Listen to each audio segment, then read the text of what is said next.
Bilirsiniz, rejimin devrilməsi baş verməyəcək, amma İran məcburiyyət qarşısında qalacaq, bəzi yumşalmalara getməli olacaq. Yəni bunun başqa yolu yoxdur. Yumşalma da odur ki, İran daxilində yəqin müəyyən açılımlar olacaq. İran əvvəlki kimi, yəni öz o istədiyini o formada davam edə bilməz. Yəni İranın çətinlikləri, yenə də deyirəm, İran olsa zaten böyük çətinliklər içərisindəydi. Ona görə də bu çətinliklər İran üçün qarşıdakı günlərdə biraz da dərinləşəcək. Mən demək istəyirəm ki, mən indiyə qədər İranda bu sayda, yəni öz necə deyirlər, o hüquq mühafizə orqanları tərəfindən, yəni orada nə Amerikalı yoxdur, nə İsrailli yoxdur, öz hüquq mühafizə orqanları tərəfindən amansızcasına qətlə yetirilən bu sayda insan görməmişdim. Yenə də deyirəm, rəqəmlər dəhşətlidir və o rəqəmləri İran rəhbərliyi əsaslandırmalıdır. İndi düzdür, deyirlər ki, radikal addımlar atılmalıdır. Ermənilərdən hətta çağırış gəlir ki, İran rəhbərliyi radikal addım atmalıdır. Etirazçılara qarşı silah işlətməlidir. Silah işlədilib aşırı dərəcədə. Yəni bunun cavabı verilməlidir. Ona görə də İran üçün çox çətin olacaq. Bilmirəm indi onlar hansı formada bu məsələni belə deyək də sakitləşdirə bilərlər, normal məcraya yönəldə bilərlər, amma qarşıdakı günlərdə İran rəhbərliyi üçün çox çətin olacaq. İndi İranın ali dini lideri də bəzən çıxışlar eləyir. Bu proseslər, nə bilim, Amerika tərəfindən idarə olunur, nə bilim, siyonistlər tərəfindən idarə olunur. Amma görünən odur ki, ateş açan məhz İran polisidir, öldürülən də İran vətəndaşlarıdır. Buyurun Rus bəy. Deməli, siz biraz öncə fikrinizdə bildirdiniz, məsələyə toxundunuz. Mən də istəyərdim bir qədər də daha geniş müstəvidə bu məsələyə bir baxaq.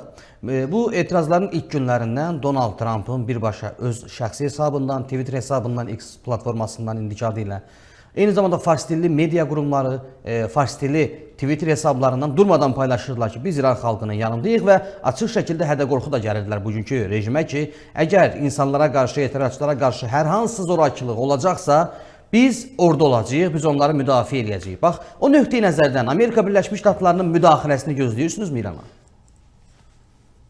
Mütləq olacaq. Yəni onun hansı formada olacağını deyə bilmərəm, amma görünən odur ki, ABŞ-da fəaliyyət göstərən deməli hüquq müdafiə təşkilatı ölkə daxilində, yəni xaricdə fəaliyyət göstərən bütün fəallara müraciət edib. Yəni ilk dəfədir ki, siyahı tərtib olunub, həlak olanların sayı, yəni 500'ü ötürürlər, yəni polislər. Amma görünən odur ki, etiraz aksiyaları çərçivəsində təxminən, yenə də deyirəm, minlərlə, bir neçə min insan saxlanılıb. Ona görə Amerika bu məsələyə müdaxilə eləyəcək. Zaten bilirsiniz, elə bir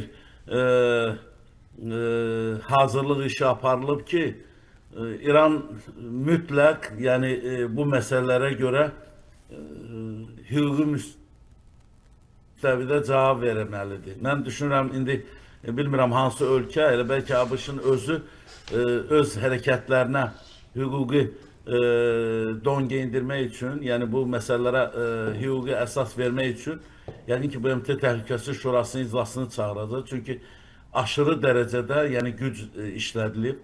Ona görə də mən hesab edirəm ki, bu Amerika prezidenti Donald Trump, yəqin ki, bugün, bilirsiniz, burada saat fərqi var da, 8-9 saat saat fərqi var. Donald Trump da yəqin ki, günün ikinci yarısında İranla bağlı müəyyən qərarlar verəcək. Yəqin ki, İran ətrafında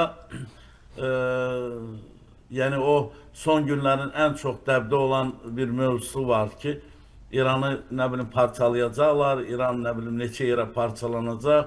Bunlar hamısı böyük dövlətlər tərəfindən müzakirə olunacaq. Amma açığını deyim ki, həddindən artıq, yəni boşluq oldu və bu boşluqdan da müəyyən qüvvələr ustalıqla istifadə elədilər. Yəni İranda baş verən bu qətliamlara görə ən azından yenə də qeyd eləmək istəyirəm ki, yəqin yaxın saatlarda İranla bağlı addımlar atılacaq. O hansı addımlar olacaq?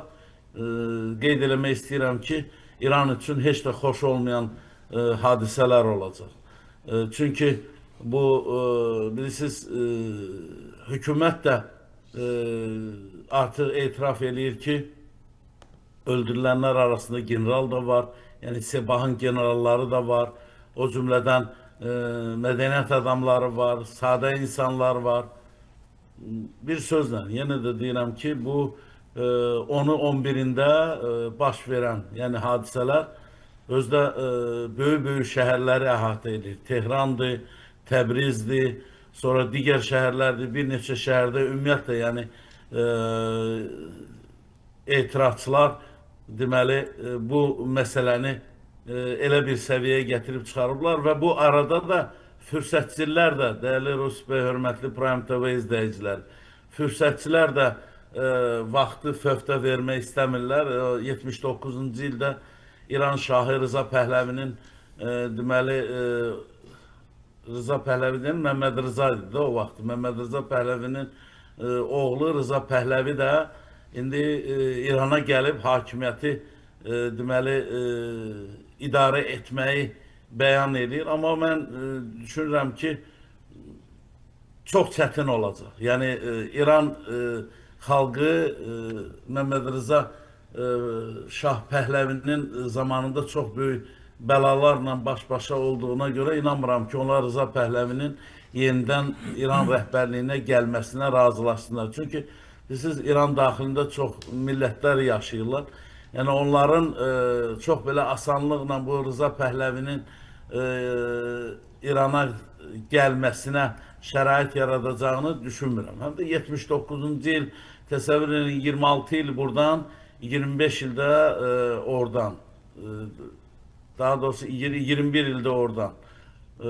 Bu bilirsiniz, yarım əsrə bərabər bir vaxtdır və bu adam hələ də düşünür ki, çox rahat şəkildə hakimiyyəti həm hakimiyyətə gətiriləcək, həm də hakimiyyəti rahat şəkildə idarə eləyəcək.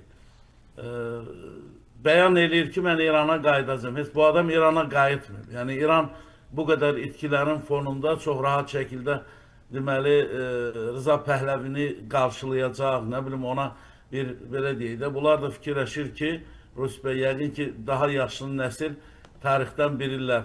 Deməli, Xomeyninin Fransadan gəlməsi, yəqin ki, siz Rus bəy eşidilir. Bəli, bəli, bəli. Deməli, onlar fikirləşirlər ki, çox rahat şəkildə deməli, Rıza Pəhləvi elə İmam Xomeyni Fransadan necə o vaxtı gəldi, Sovetlər dönəmində bunu da belə qarşılayacaqlar. Yenə deyirəm ki, İran çox dəyişir. Müsbətə doğru dəyişikliklər də var, mənfiyə doğru da dəyişikliklər var, amma İran ümid yox, inanıram ki, yəni Rıza Pəhləvi